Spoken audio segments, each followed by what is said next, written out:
यह हमारे ऊपर निश्चित करेगा कि हम श्रावण का महीने का जो पूर्ण विराम की ओर जो 5 दिन ये बचे हैं श्रावण के महीने के, इसमें हम कितनी शिव तत्व को प्राप्त कर सकते हैं, हम कितना भगवान शंकर का भजन कर सकते हैं,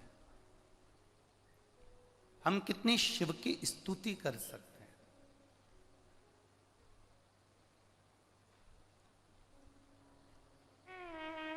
एक क्षण हमारा यदि परमात्मा की ओर जा रहा है तो ये मानकर चलें कि परमात्मा का भी एक कदम हमारी ओर बढ़ रहा है हमारे कल्याण के लिए।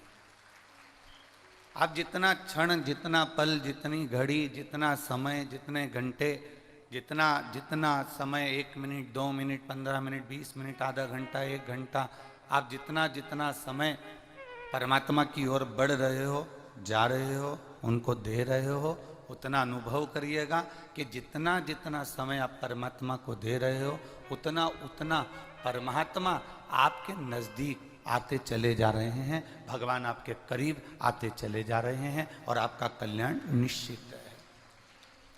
ये मानकर चलिए।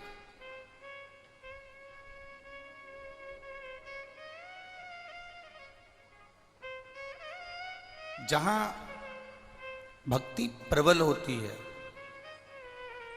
जहां पर भक्ति का एक आनंद प्रबल होता है, जहां पर विश्वास और भक्ति का एक आनंद प्रखर होने लगता है, बस वहीं पर जहां भक्ति प्रबल हुई, विश्वास प्रबल हुआ, भरोसा दृढ़ हुआ, वहां शिव को आने में देरी नहीं होती। एक अपने भीतर एक बात का स्मरण रखिएगा, शंकर भगवान का एक नाम है, शिव का एक नाम है शंकर। हम उनको शंकर कहते हैं। शंकर का मतलब जानते हो आप लोग? हम कहते हैं कि कुबेरेश्वर धाम, सीहोर की धरा, कुबेर भंडारी की भूमि कंकर शंकर की भूमि है। आप लोग भी कहते हो कंकर शंकर है। शंकर का मतलब क्या होता है? शंकर का मूल नाम का अर्थ क्या है?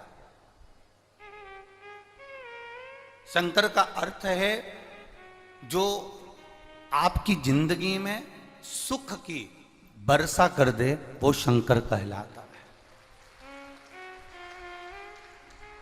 शंकर वो शब्द है, शंकर वो नाम है जो आपके जीवन में, हमारे जीवन में सुख की वर्षा कर रहा है, सुख बरसा रहा है।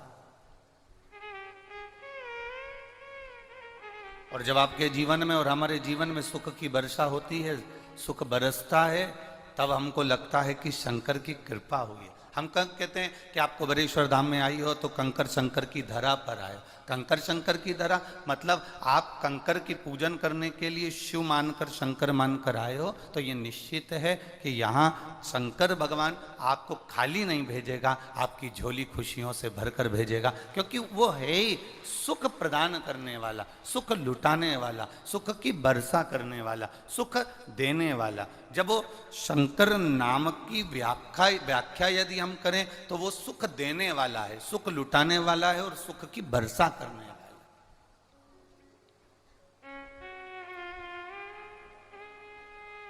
कितना कितना दूर से आप लोग आए हो। कई लोग तो महाराष्ट्र से भी आए होंगे, क्योंकि बालोद से लगभग 150-200 किलोमीटर दूर पर महाराष्ट्र लग जाता होगा, ऐसा अनुभव है, थोड़ा ध्यान में है। कितने लोग आए महाराष्ट्र से? जरा हाथ उठाओ तो। हाँ, बहुत सारे। धर लो धर लो धर लो। ठीक है, रखिए। अब छत्तीसगढ़िया सबले बढ़िया।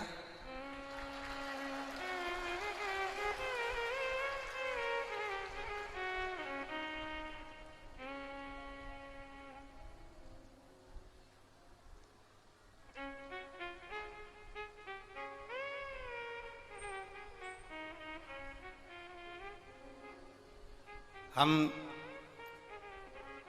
जब भोपाल से बैठे फ्लाइट में तो कुछ लोग यहाँ रायपुर उतरने वाले थे और रायपुर से उनकी लगभग 8 बजे के करीब में एक और फ्लाइट थी जिससे उनको कोलकाता जाना था। तो उन्होंने पूछा, गुरुजी आपको हम सुनते रहते हैं, हम आपसे इतना सा पूछना चाहते हैं गुरुजी कि आपकी बात छत्तीसगढ़ के लोग समझते हैं?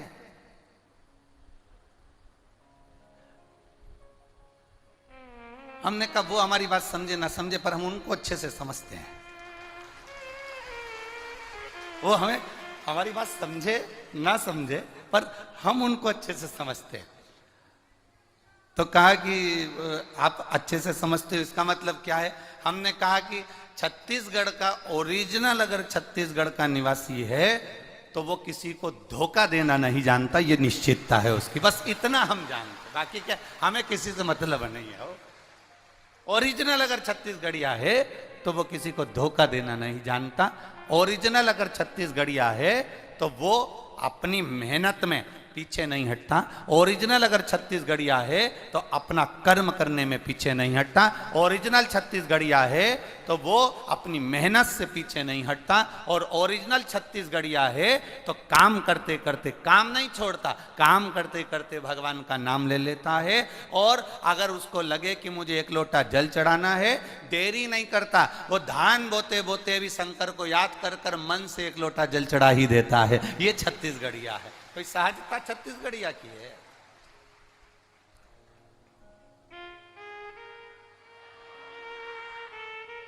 बोल बम का नारा है,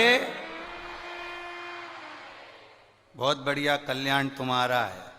हाँ इतना धीमा बोल रहे हो गया कल्याण फिर तो तुम्हारा। बोल बम का नारा है।